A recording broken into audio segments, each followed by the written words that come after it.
it was nothing short of a miracle to watch as, a group of students that had never engaged with TTRPGs before instantly get it. They were asking the right questions that you would want someone to ask in a TTRPG, right? Engagers, this is Professor Game, where, as you know, we interview successful practitioners of games, gamification, game thinking to help us multiply retention and minimize churn, amongst many other things. And I'm Rob, I'm a consultant coach and the founder of Professor Game.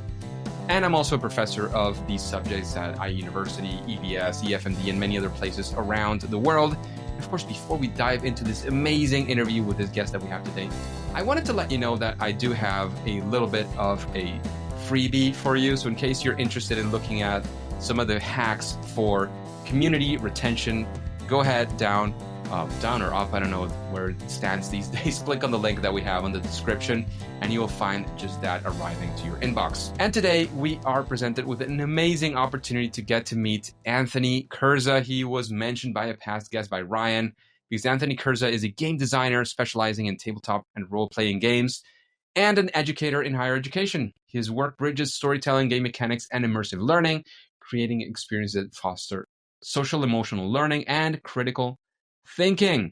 As an adjunct professor and college life coach at Florida State University, he helps students explore the power of collaborative storytelling, while his research focuses on how TTRPGs, or tabletop role-playing games, can be used as educational tools.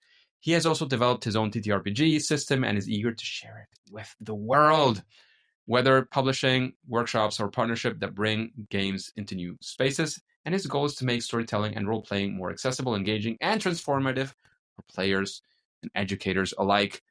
After this amazing intro into all the exciting stuff that you're doing, Anthony, we still need to know, are you prepared to engage?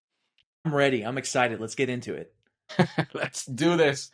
So, Anthony, is there anything that we missed from that intro? Anything that you're doing? Anything we should know before we dive into the questions? I think that pretty much covered it. And you said it so much more eloquently than I could ever explain it. But yeah, that pretty much covers what I'm doing right now. So, Anthony, if we were to follow you around for a day, a week, shadow you, have you as our mentor, whatever that would look like for, again, whatever time frame you want to go for, what kinds of things would we see you doing? What would that feel like? Can you guide us through that for a second? Yeah, definitely. So, really starting out, the day job for me is as a college life coach at Florida State University. And what we do in college life coaching is we work with particular populations of first-time in college students to help them integrate and adjust into the university setting, right? And this can be done in a lot of different ways. And it happens, our conversations aren't really always focused on the academics, right? It's not always about what's happening in the classroom. A lot of the time it's talking about what's happening outside of the classroom, right? Are we talking like roommate issues, or, where am I going to park my car, or where's a good place to eat in Tallahassee, right? Whatever it might be. What we realized, especially at Florida State, is that what is happening in a student's life, right? Whether it's inside or outside the classroom, all of it contributes to their success at the university. So we wanted to create a space where students could come and talk about whatever was important to them in the moment. So that's what I'm doing during the day. I'm working with students and helping them address things that come up within their lives, whether it's inside or outside the classroom. Then outside of that, I'm coming home to my amazing wife and my incredible 2 dogs, and enjoying just living the life, if you will.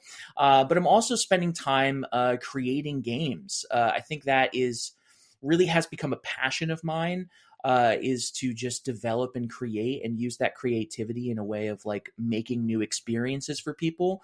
Because I've played TTRPGs, I've played regular tabletop games. I love games. I've always been a big fan. But now I get to use that creative energy and develop my own, which was something that I didn't ever think was possible. So it's been really exciting to explore that as well. So during the day, college life coach, and also adjunct professor. I teach a class called Introduction to Tabletop Role-Playing Game Design, where we teach students how to design, how to play test, how to work on marketing and all that good stuff within the TTRPG industry.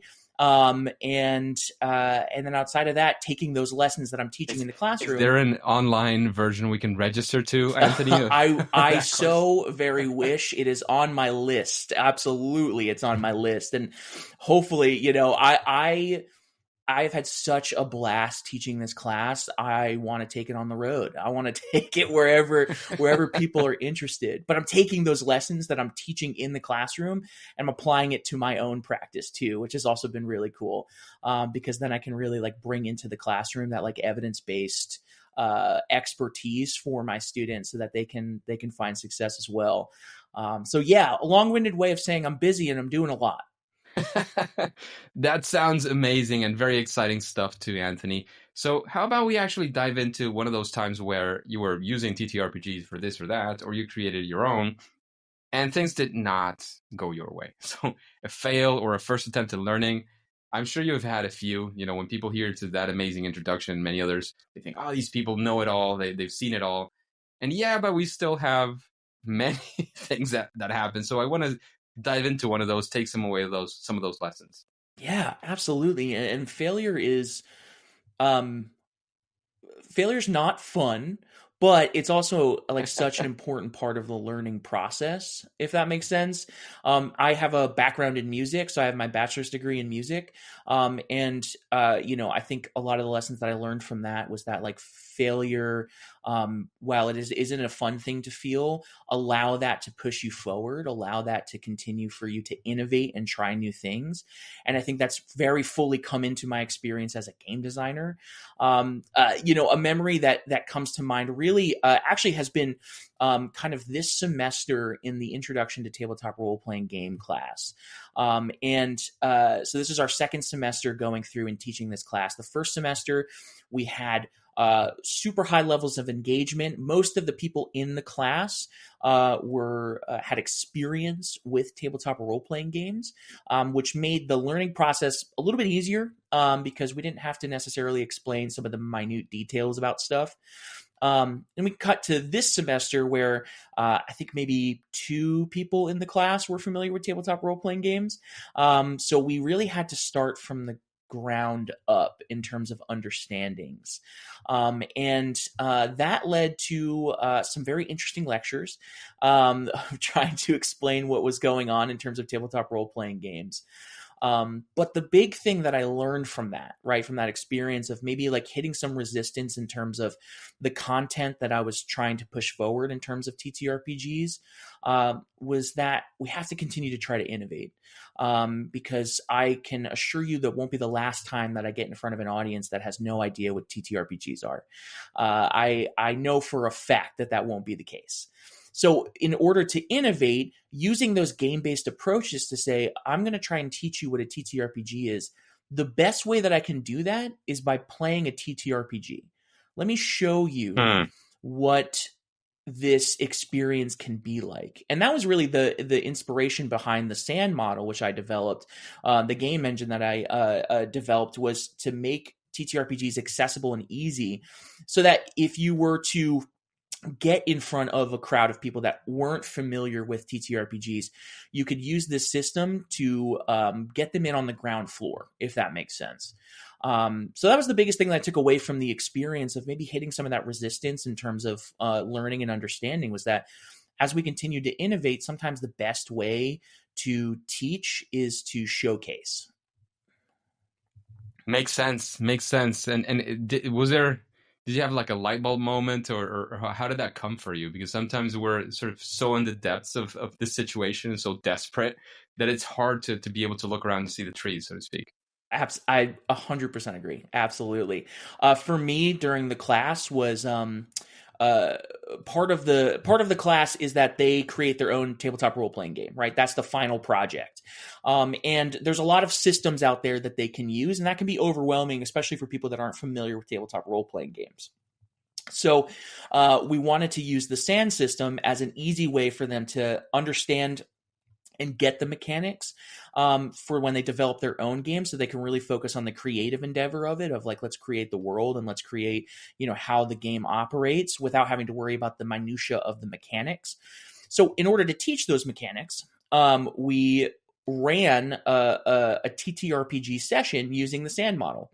And I wasn't sure how this was going to work, right? I wasn't sure if this was going to work at all. But what we did was we had one adventure where all the students in the class controlled one character, and they had to collaboratively work together to determine what that character would do and whether they succeeded or failed in the actions that they were proposing, right?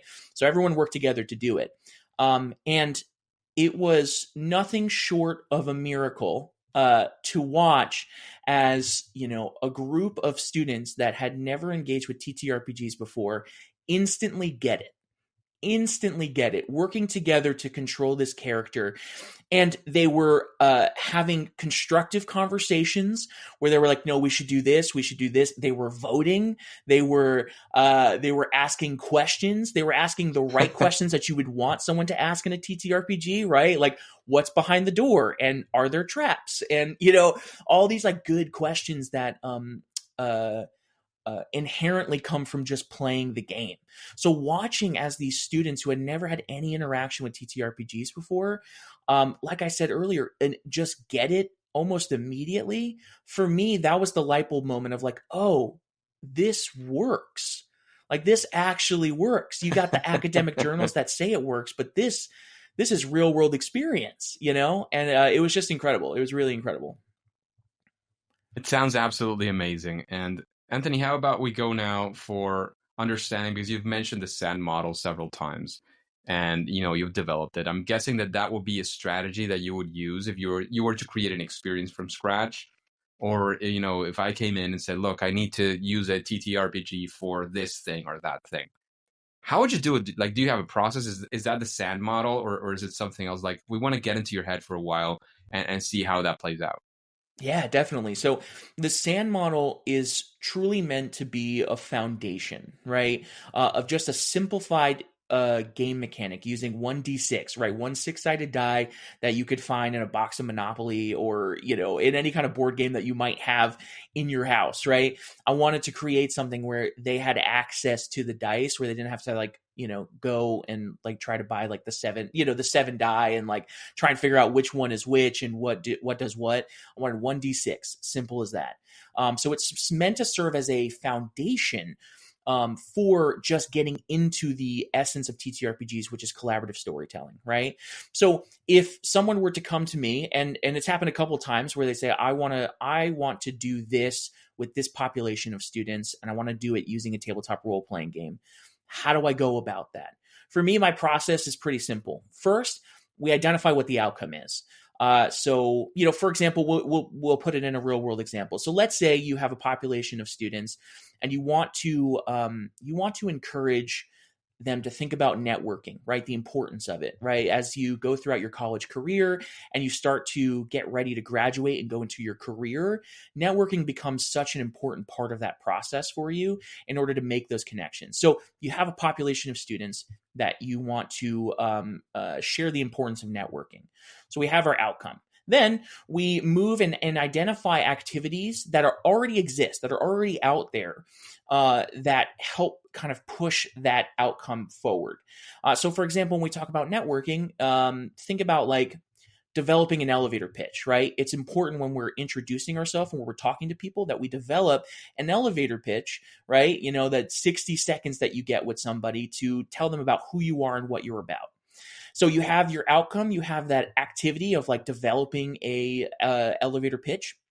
Then you craft the adventure around that, right? So, for example, let's say you want to emphasize the importance of an elevator pitch. You want them to do that as an activity. So you have a group of adventurers. It's the 1920s, New York City, right? Manhattan, cars blaring around, and the city streets are bustling.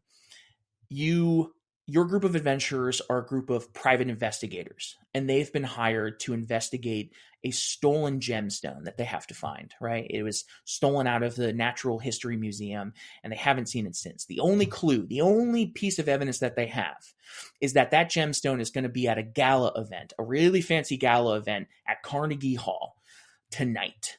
And they need to figure out how they're going to get into Carnegie Hall and how they're going to find that gemstone. So all of them collectively would then develop aliases, right? Ways to get themselves into the gala, to sneak in, to try and find this gemstone. But in order to sneak in, they need to develop their own elevator pitch. They need to develop their alias, who they are, and why they belong at that gala event. So they go through this activity where they develop an elevator pitch for this alias that they've created. And then you play the game. You have them go to the gala event and practice saying that elevator pitch. Then afterwards, once the session is over, you have this debrief session to say, okay, what have we taken away from this situation? What have we taken away from this scenario that we just played? The debrief is a huge part of just like making sure that TTRPGs are transformational, right? So you have the debrief and you talk, and then you have them essentially do the activity themselves. Say, okay, so your character made an alias, your character made an elevator pitch. Let's go that and do that for ourselves and practice that ourselves. So not only are they taking the lessons that they've learned while playing the session, they've also then brought that out and practice it in real time with themselves. And that's usually the process that I follow when developing TTRPGs specifically with educational outcomes. That sounds absolutely amazing. Thank you for sharing that with us, Anthony. Any application of this process that you followed that you would like to share with us, like any specific case where it worked for you and you would like to say, well, this is how it worked and it went really well? So I think the one that comes to mind is about a year ago. I ran a game when I was really at the beginning of my understandings of kind of what this process looked like. So I ran a game for students within the coaching center, and I opened it up to anyone who wanted to take part. We had 5 students sign up, and we set everything up. Now, these were 5 students that did not know each other, and the goal of this session really was to develop community and develop cohesion amongst 5 complete total strangers, which, if you ask anybody, can be challenging, right? So we ran the session, and the session followed just like a basic understanding of, building community. What does community mean? What does commitment mean? We started talking about like all these like really interesting, intricate, different things within the context of the game. And as we wrapped up the session, and we said, well, thank you so much for coming. Here are some of the things that we hope you take away from it. What did you take away?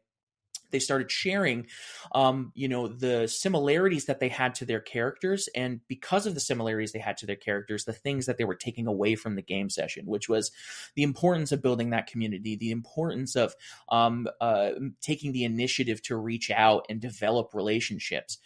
And even more so, as that session ended and we all said our goodbyes, all the students started sharing contact information. They all said, oh, we should get together and play again sometime. So not only were we talking about building community within the game structure, they then took that and then immediately put it into practice with the people that they were in the room with.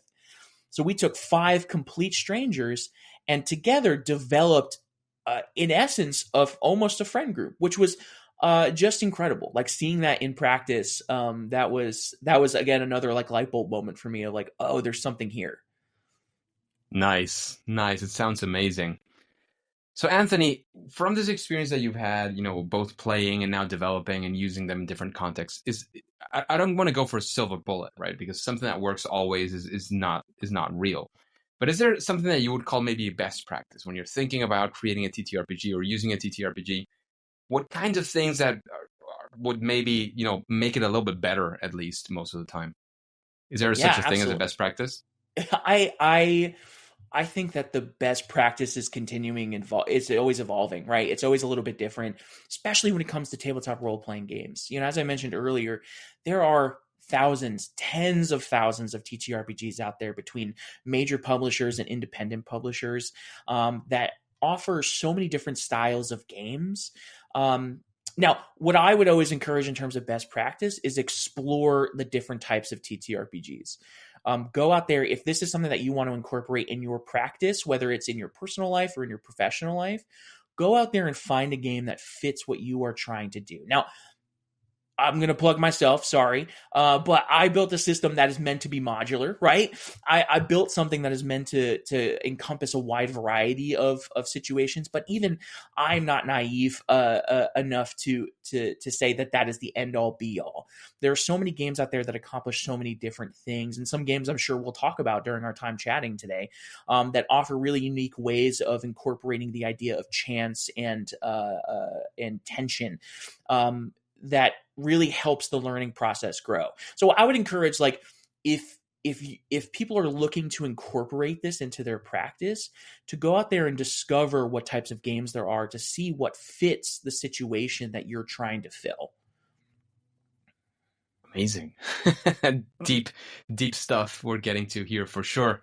So, Anthony, from what you've heard, I know you've heard a few episodes as well, and we're kind of in a very close space.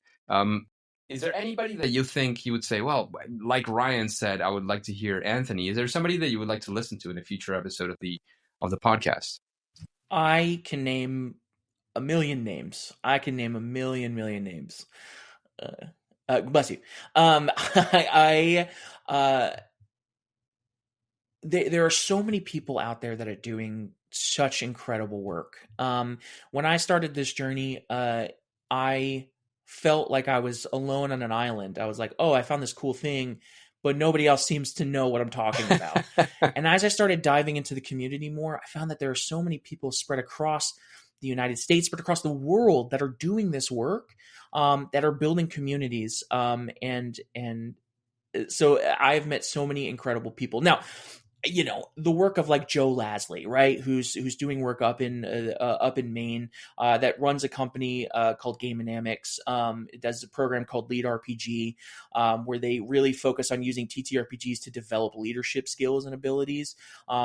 Awesome person that I've had a lot of connection with. I think about the work of like Garrett Monroe and Marianne Cullinan, who are publishing a book specifically about using TTRPGs in an educational setting. I think about Sarah Bauman, who works at Uppsala University, that has revolutionized role-playing as transformation, has revolutionized that idea. But even in my own like local sphere, right? My partner in crime, his name is Corbin Nall. He's doing a lot of work with what we call playful advising. So it's a term that he himself has developed, which is using game-based approaches when advising students in a higher education setting. I think about, I just had a conversation with her today. Her name's Delaney Stills. She is doing so much incredible work with game-based learning in a housing scenario. So looking at housing leadership and using game-based approaches to help improve their practices. So I know I just gave a list of like 6 people, but it's because this community, the more I dive into this community, the more it's expanding, and the more I'm realizing that there are so many people out there that are doing good work. Another one, Allie Watts, doing some fantastic work at Bowling Green State University. Just published an article about playful criticality, right? A playful approach to being, to having that criticality, which is so important. So there's so many amazing people doing such incredible work that I think is so important that we continue to lift up those voices and talk about these things. So obviously with all these people, I'm happy to send you emails and, like whatever you need, because I think all these people would be incredible people just to kind of pick their brains. That sounds absolutely amazing. The list that we could have out of this episode of people could be interesting in the space. I've said this many times, and I think somebody will start, emailing or calling me eventually saying, Rob, stop saying it. Just go ahead and play your TTRPGs. I have never really played. Like I did a quick experience with a friend. We did it online, but I also had to leave relatively early. So I did like, let's say, an hour online of this. But I've never really like dived into doing this with a bit more follow-up. I have... Throughout the years, I've understood more and more of the principles. I almost feel like I do it, be a game master almost. Of course not. Yeah. But I've heard so much of it. I'm so excited about it. But, life gets always complicated. And I would this is definitely something I need to explore personally, professionally, a lot more in the future, for sure. And Yeah. keeping up with recommendations, you mentioned a bunch of guests, which all sound absolutely amazing. How about a book? If there was a book that you could recommend, which book would it be and why? So the first one that comes to mind, transformational role playing game design, that's coming out of Uppsala University with Sarah Bauman again, really innovating the way that we look at role playing as a transformational container, as a thing that helps people fundamentally change. This is new. This was just released. It is free.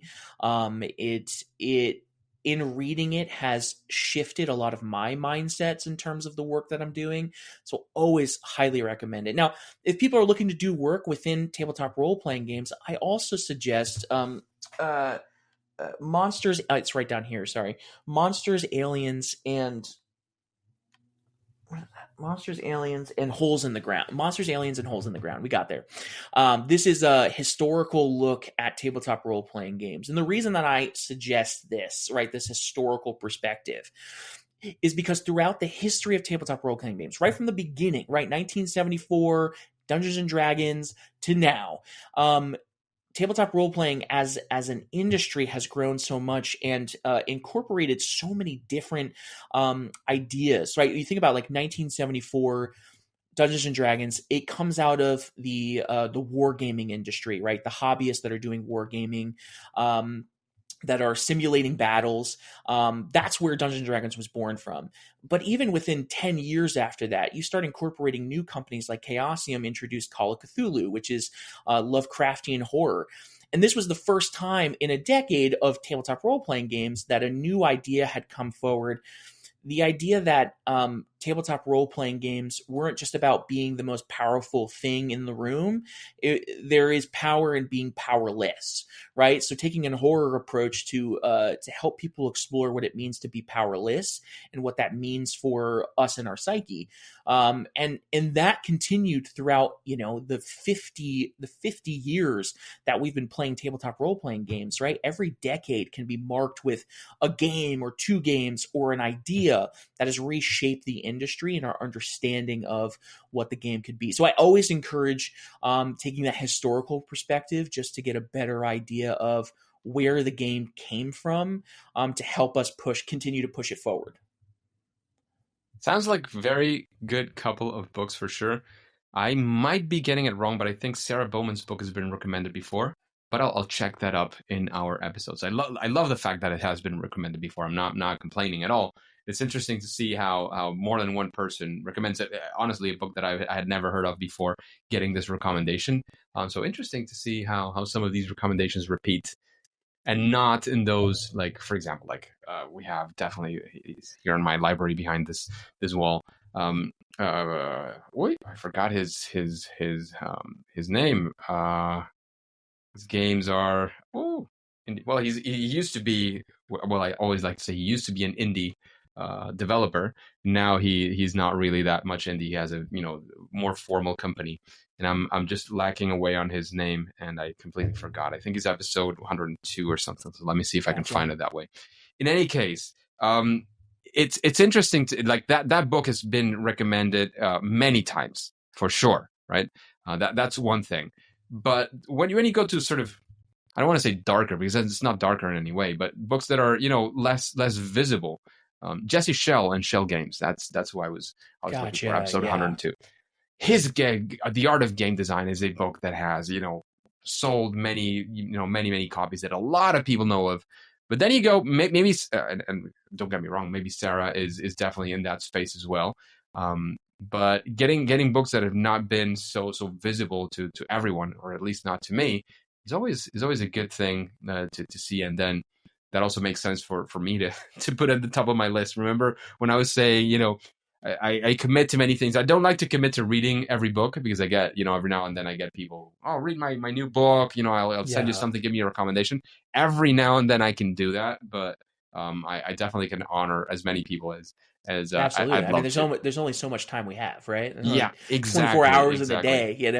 If we're trying to read 60 books in 2 days, it's not gonna work. It's not gonna work. One of but there's a lot. Few decisions that I would really change in my life is at some point I had in front of me, and it was a lot of money. Like I would have managed to scrape the money, but it was a lot of money. his fast reading courses. And I had a friend who actually took it, and I saw very good results, like 10xing his reading speed. I should have taken that course. I Yeah, still, yeah, oh, I that's still kind of interesting. regret that. Yeah, Yeah. yeah. So Well, I now would for be me, able it's to read like faster. going through grad school was like a great I learned how to grad school read, which is definitely upped my reading time. That is absolutely has been able to get me through a lot of heavy material for sure. Absolutely, absolutely. So we're getting to a difficult question now, Anthony, because it's all about what would you say is your favorite game? And the thing is, like, I knew this question was coming, and still, you asked the question, and my mind's racing. Now, okay, so I think the two that really stand out to me. So and these are, of course, they're going to be tabletop role playing games because surprise, surprise. The two that come to mind. The first one is Dread. Dread is a tabletop role playing game that, in lieu of dice, right, in lieu of like rolling dice in order to represent chance and percentages, they use a Jenga tower. So anytime that your character would do something that they wouldn't normally be able to do, or whether you do something that there's a chance of failure, you pull a block from the Jenga tower. And that continues through the game. The whole idea is that this game is supposed to represent, like, have this physical representation of what tension is, right? Because when you get the Jenga tower to a certain point, everyone's kind of on edge, and you really have to start making choices of like, do I want to do this action and risk the tower falling over? Because if the tower falls over, your character is removed from the game immediately, right? They're just gone. And it's funny, a couple weeks ago, we ran a game of Dread with some students, and it was another example of like, you got to see the actual physical tension in the air as the adventure went on, and like watching them like try to figure out like, okay, do I have enough courage to do this with the risk of failing, right? With the risk of this tower falling. So it's been really, really cool. The other one that I'll mention is a game called Alice is Missing. This was developed by Spencer Stark, who has notably done stuff with Critical Role, right? He's one of the main producers on Daggerheart, which was Critical Role's TTRPG. Very well regarded game designer. He developed this game that is a silent role playing game, so it's actually a texting based. The whole idea is that you spend your time looking. This is not going to spoil the game, but there is a young girl, Alice. She's missing, surprise. And you have to find Alice, right? That's the whole point. But you're doing it through texting conversations. So you're role playing in a texting group chat, and developing the story that way. And I love that game because, first off, just innovative way to play a TTRPG, but also, I think for a lot of people trying to get into TTRPGs, the idea of role playing is maybe a little bit intimidating. They're like, do I have to do a funny voice? And do I have to, do I have to do like, what do I have to do here? With a silent role playing game, you can really get into character and role play with a little bit more safety, if that makes sense, because you're just texting, right? You're just writing it down as your character, so maybe a little bit less intimidating than jumping right into just a normal TTRPG. Awesome. That sounds super cool. Super cool. Thank you for those recommendations as well. So, Anthony, thank you very much for taking a part of your time to be with us today. Is there anywhere you want to lead us to? Like, do you have a web or, I don't know, project or any call to action you want to have right now is a great moment. And of course, if you have any final words you want to say, now is the time.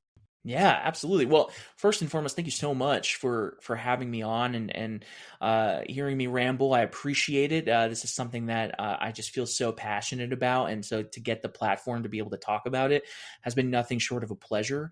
As a game designer, I independently publish on itch.io. So if you look me up on itch.io, it's just Anthony Kurza.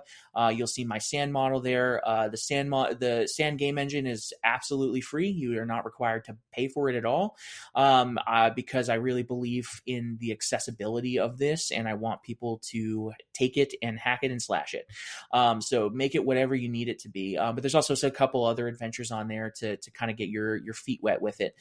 So please check me out on there. On LinkedIn, Anthony Kurza. That's where I'm been posting a lot of just like my just random thoughts and ideas about the ideas that we've talked about today. So if you're interested in learning more, and most importantly, reach out, right? If you're listening and this is something that's cool to you, reach out, hit me up. Let's talk about it. I'll talk about it for days. I think the big thing that I really want to emphasize here is that there is a community out there. For those that are listening, there is a community, and we are ready to continue to expand. So please don't be a stranger. Let's figure out how we make things happen. Absolutely. Love that. So Anthony, thanks again for being with us today. And engagers, remember, if you're interested in this kind of community building that also Anthony has been talking about, if you want to dive further, definitely contact Anthony through the two places he had. It's going to be on the description, on the description, where you can also find a link to the 3 gamification hacks for increasing your community's value that I've mentioned at the start. No pressure. Just if this is something that sounds interesting to you, definitely hit any of us up, or any of the web pages from Anthony plus this freebie. It comes at no cost, no difficulty also. So please go ahead and do that. However, Anthony and engagers, as you know, at least for now and for today, it is time to say that it's game over.